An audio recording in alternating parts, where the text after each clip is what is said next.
goorme ayaa la aasaasay ciidanka xoogga dalka Soomaaliyeed marxalad noocee ah ayay soo mareen ciidanka xoogga dalka Soomaaliyeed maxay ku noqdeen libaaxyada geeska Afrika ciidanka xoogga dalka Soomaaliyeed maxay tahay xogta ku duugan maalinta 12 Abriil imisa taliyaal ah ayaa soo maray ciidanka xoogga dalka Soomaaliyeed guulo sidee ah ayay soo hoyeen ciidanka xoogga dalka Soomaaliyeed maxaa ka og tahay awoodda qarsoon ee ciidanka xoogga dalka Soomaaliyeed inagoo warbixinteena diiradda ku saari doona hadduu Allah awood la ogolaado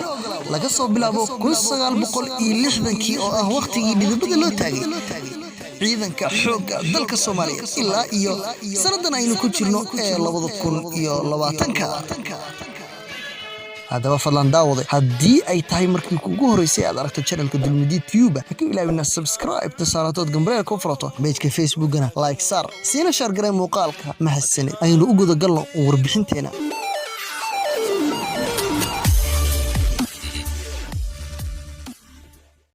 صاحبني ما النهي عدوغي لما تسمو صومالي بانهي صدعال كيغو وامل سهيديدو waa dacar soodintaydu waa caan seeftaydu waa cudur naftuna geedka iga suran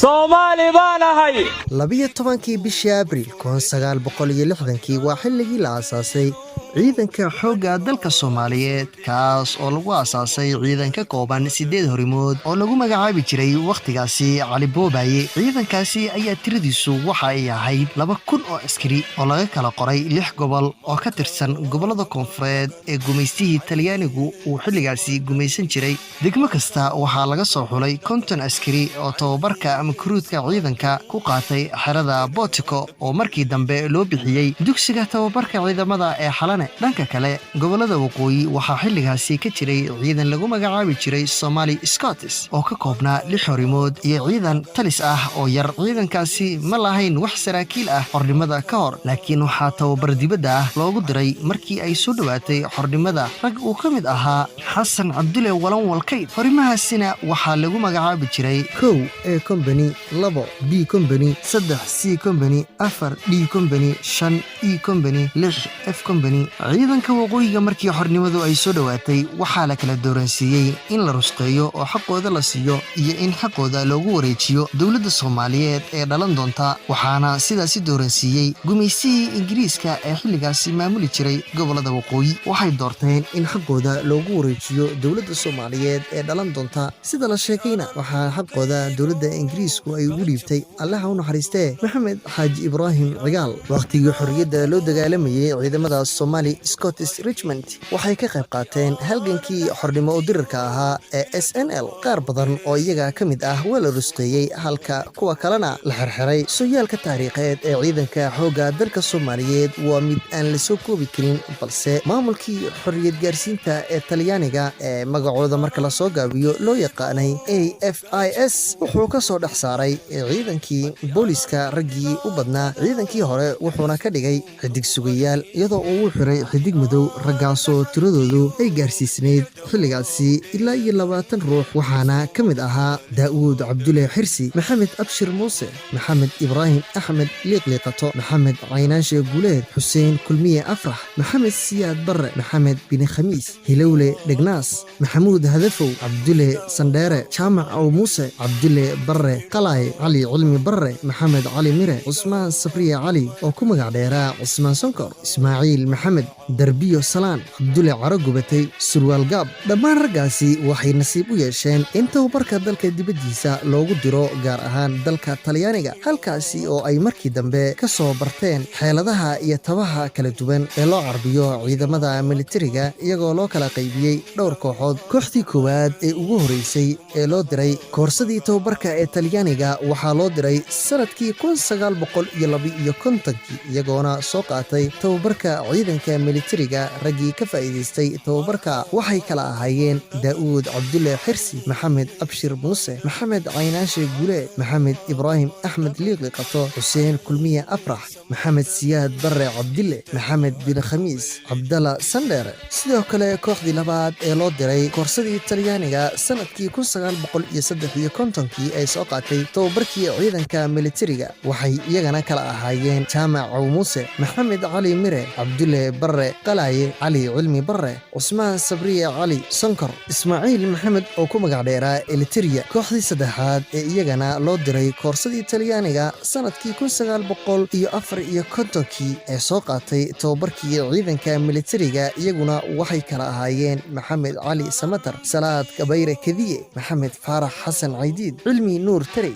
cabdalla maxamed faadil, abuukar gacal muudey, abuukar xasan wehliye sulaaley, cabdulaahi yuusuf axmed, ibraahim rooble warfaha doonyaale, nuur cadow cali, maxamed baarqab, maxamed cali sharmaan, xasan maxamed sabriye oo ku magac dheeraa gaamuur. waxaa intaasi kadib xigay koorsooyin kale oo tababaro ciidan ku soo qaatay oo saraakiil noqday dhalinyaro kale oo ay ka mid ahaayeen cabdulqaadir dheel cabdalle, maxamed sheekh macow, cali mataan xaashi, maxamed raajis maxamed, cali jaamac cali, axmed ismaaciil boqor, tawaad dhalin fiidow, cusmaan cabdulqaadir iyo faytaan. ciidankii tiradiisu ahayd 2000 ee askari ay markoodii hore laga soo kala qoray 6 gobol ee ka tirsanaa gobolada koonfureed ee gumaystihii talyaanigu uu gumaysan jiray. degmo kasta waxaa laga soo xulay 50 askari oo tababarka ama guruudku ay ku galeen xerada Botico ee markii dambe loo bixiyey dugsiga tababarka ciidamada Halane. ciidankaasi oo ka koobnaa 8 horimood ayaa taliyayaal loogu dhigay 8 sarkaal oo dhalinyaro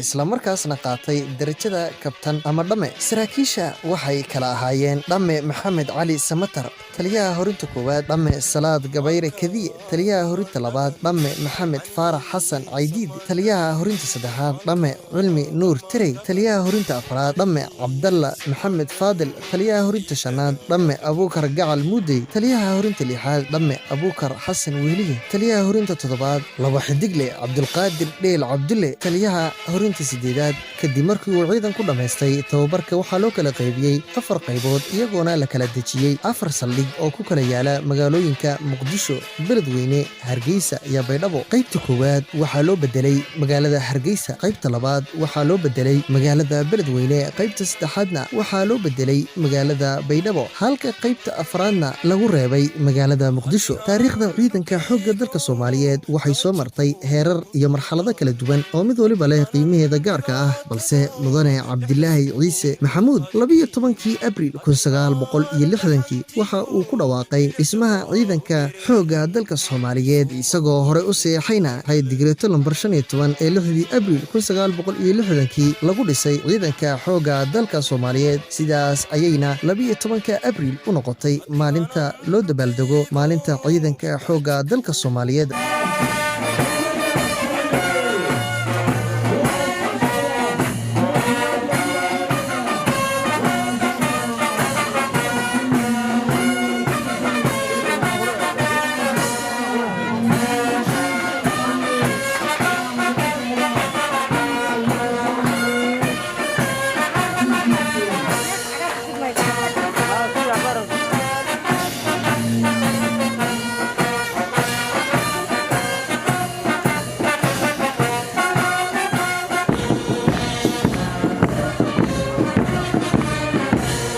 allaha u naxariistay mudane cabdilaahi ciise maxamuud wuxuu taliyihii guud ee ugu horeeyey ciidanka xoogga dalka Soomaaliyeed u magacaabay allaha u naxariistay jaale daa'uud cabdulle xirsi oo ku magac dheeraa Faynuus. markii dambena uu u dalacsiiyey darajada sareeyo guuto. abaanduulaha ciidanka xoogga dalka waxaa loo magacaabay sareeyagaas jaale maxamed siyaad barre. markii uu geeriyooday taliyihii ciidanka xoogga dalka Soomaaliyeed sanadkii 1965 waxaa jegadaasi loo magacaabay allaha u naxariistay jaale maxamed siyaad barre isagoo taliyaha ciidanka ahaa 1965 ilaa iyo sanadkii 1969. kadibna waxaa bedelay jenaraal maxamed cali samatar. marxaladihii uu soo maray ciidanka xoogga dalka Soomaaliyeed waxaa loo kala qaybin karaa 3 marxaladood oo kala ah: marxaladda koowaad waa intii u dhaxaysay 1960 ilaa 1969 xilligii dowladdii rayidka. xilliga ciidanka ciidanka wuxuu ku jiray marxalad soo korid oo aan lahayn tababar sare iyo qalab intaba.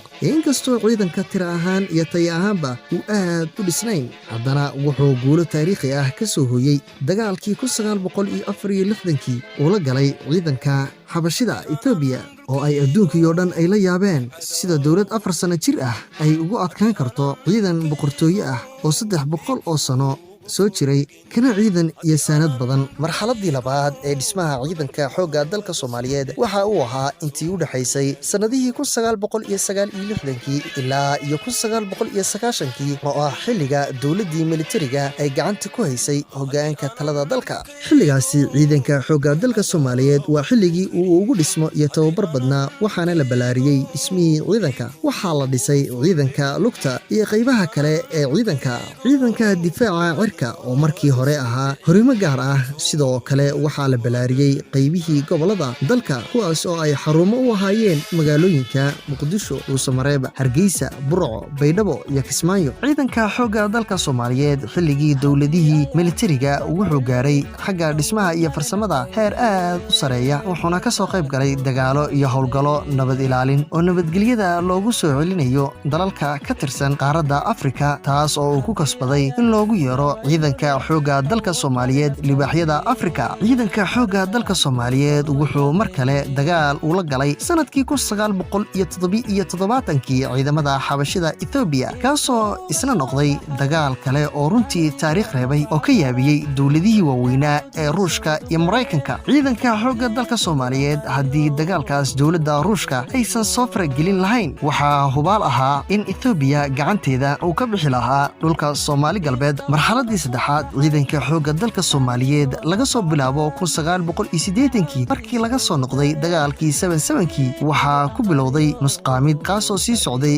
ilaa intii laga gaarayay 1989. Xilligaasi oo saraakiil iyo ciidan fara badan ay ku biireen jabhadihii mucaaradka ku ahaa dowladdii militariga ahayd. Taasi waxay sababtay in awooddii ciidanka uu ku yimid dib u dhac, laakiin ciidanka xoogga dalka Soomaaliyeed waxa uu ugu dambeyn u burburay sanadkii 1991 markii lagu amray in ay hubkooda ku wareejiyaan jabhadaha. Taasina waa tan sababtay in hubkii ciidanka uu gacanta u galo shacabka, dabadeedna la isku laayo qabiil dalkuna uu kala go'o gobollo ay qabiilo u taliyaan. Ciidanka xoogga dalka Soomaaliya intii uu jiray dadaalada dalka lagu difaacayay wuxuu ka soo qayb qaatay fatahaadihii webiga Shabeelle sanadkii 1961, taas oo uu gacan weyn ka geystay badbaadinta iyo soo bixinta dadka iyo dunyada ama xoolaha ee ku noolaa agagaarka webiga Shabeelle. Sidoo kale waxa uu ka qayb qaatay samata bixinta dadkii ku waxyeeloobay abaartii dabadheer sanadkii 1974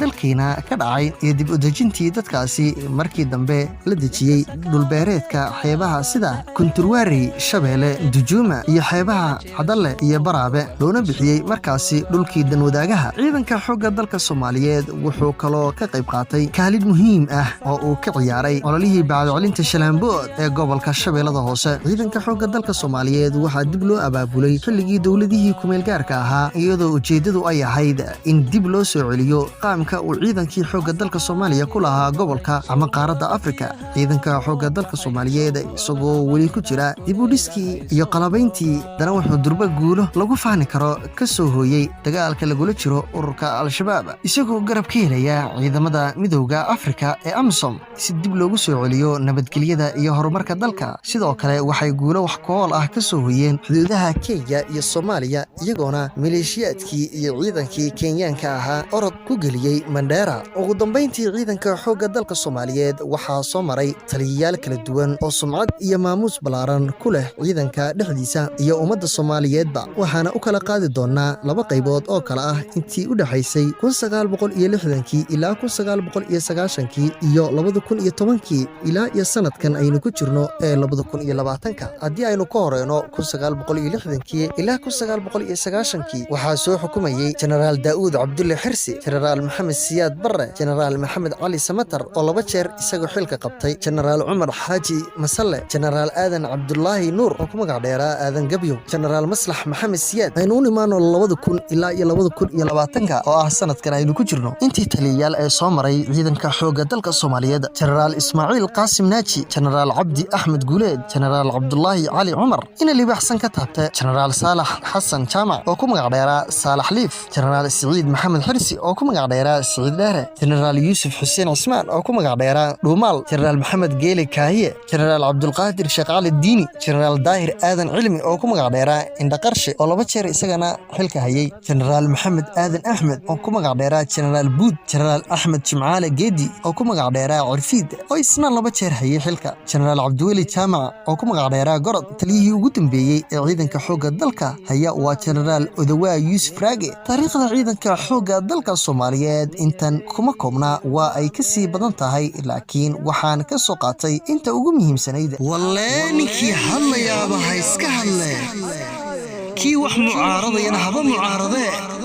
libaxyadii geeska Afrika dib ayay u soo noqdeen The African Lions come back.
niyadaydu waa meel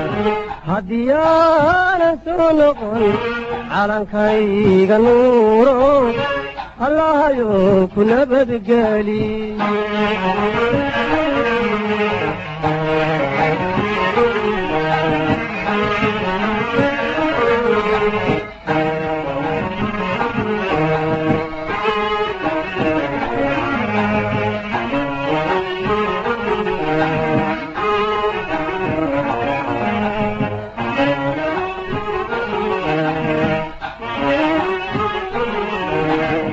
waxaan ahay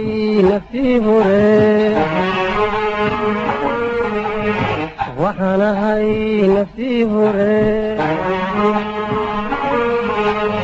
manasa oo habeen qudha nafisuma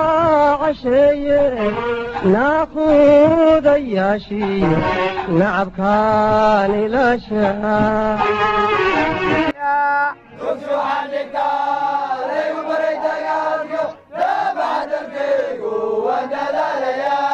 dad waxaynu nahay darsi loo bilaabo dabka garabka saarto waan dadaalaynaa dad waxaynu nahay darsi loo bilaabo dabka garabka saarto waan dadaalaynaa dhaqaajiya dhiiga dhalinyaraday dhaqaajiya dhiiga dhalinyaraday durwayga dhulkiina ka soo dhaxsaday durwayga dhulkiina ka soo dhaxsaday adoo dhimanaya dhulkaagana joogo adoo dhimanaya dhulkaagana joogo maxaad uga dhuuma nin dhoof lagu keenay maxaad uga dhuuma nin dhoof lagu keenay warhoy hubka qaata holciya cadowgiina warhoy hubka qaata holciya cadowgiina waxaad hamisaanba allaad ka heshaane waxaad hamisaanba allaad ka heshaane gurwaxan allahayow gurwaxan allahayow